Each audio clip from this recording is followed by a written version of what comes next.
ঝাড়ু দিয়ে বিছানা না ঝেড়ে কাপড় দিয়ে বিছানা ঝাড়তেন রাসূল সাল্লাল্লাহু আলাইহি সাল্লাম। কেন? জানলে আপনি অবাক হয়ে যাবেন। দিন শেষে যখন রাতে আমরা ঘুমাতে যাই তখন আমাদের বিছানাটা আমরা একটু ঝেড়ে নেই। এটা হচ্ছে আমাদের ভালো লাগা এবং পরিষ্কার পরিচ্ছন্ন যারা আমরা থাকি, কারণ রাসূল করিম সাল্লাল্লাহু আলাইহি সাল্লাম জানিয়ে দিয়েছেন আত-তুহুরু শাতরুল ঈমান, পবিত্রতা হচ্ছে ইমানের অঙ্গ। এটা সৌন্দর্য মুসলমানদের, এবং নিজে ফিটফাট থাকে হচ্ছে পরিষ্কার পরিচ্ছন্ন, সে এটা করে। তা রাতের বেলা আমরা ঝাড়তে গিয়ে বিছানাটা, এটা রাসূলের সুন্নাহ।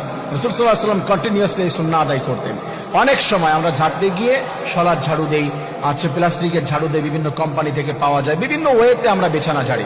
আমাদের জানতে হবে রাসূল করিম সাল্লাল্লাহু আলাইহি ওয়াসাল্লাম কেন কাপড় দিয়ে ঝাড়তেন?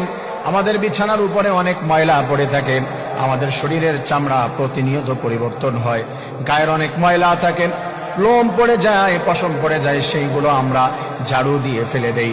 কারণ হচ্ছে অনেক জীবাণু বিছানার মধ্যে থাকে। তাই রাসূল বলেছে ঘুমাতে যাওয়ার আগে বিছানা সুন্দর করে ঝেড়ে নাও। রাসূল সাল্লাল্লাহু আলাইহি ওয়াসাল্লাম তখন কিন্তু একটা কাপড় দিয়ে বা চাদর দিয়ে বিছানা ঝাড়ু দিতেন। পালার ঝাড়ু দিয়ে, প্লাস্টিকের ঝাড়ু বা অন্য কোনো ওয়ে দিয়ে বিছানা ঝাড়ু দিলে যেই উপকারিতা পাওয়া যায়, কাপড় দিয়ে যদি বিছানা ঝাড়ু দেওয়া হয় তার থেকে হাজার গুণ উপকারিতা সাইন্টিফিক রয়েছে। এটার ভিতরে উপকারিতা রেখে দিয়েছেন আমার রব। প্রত্যেকটি রাসূলের সুন্নাহর ভিতরে সাইন্টিফিক ব্যাখ্যা যদি আমরা বের করি তাহলে দেখবো সেটার ভিতরে হাজার হাজার উপকারিতা রয়েছে। তা রাসূল সাল্লাল্লাহু আলাইহি ওয়াসাল্লাম কাপড় দিয়ে ঝাড়তেন। আমরা যারাই আমরা রাতের বেলা ঘুমাতে যাব অবশ্যই বিছানা ঝাড়ু দিতেই হবে আমাদের।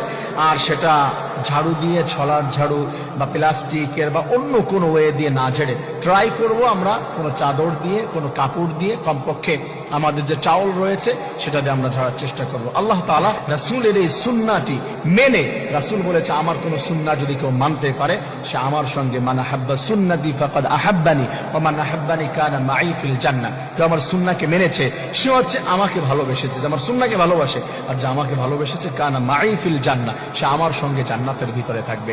রাসূলের সঙ্গে যেন আমরা জান্নাতে যেতে পারি, আল্লাহ তৌফিক দান করুন।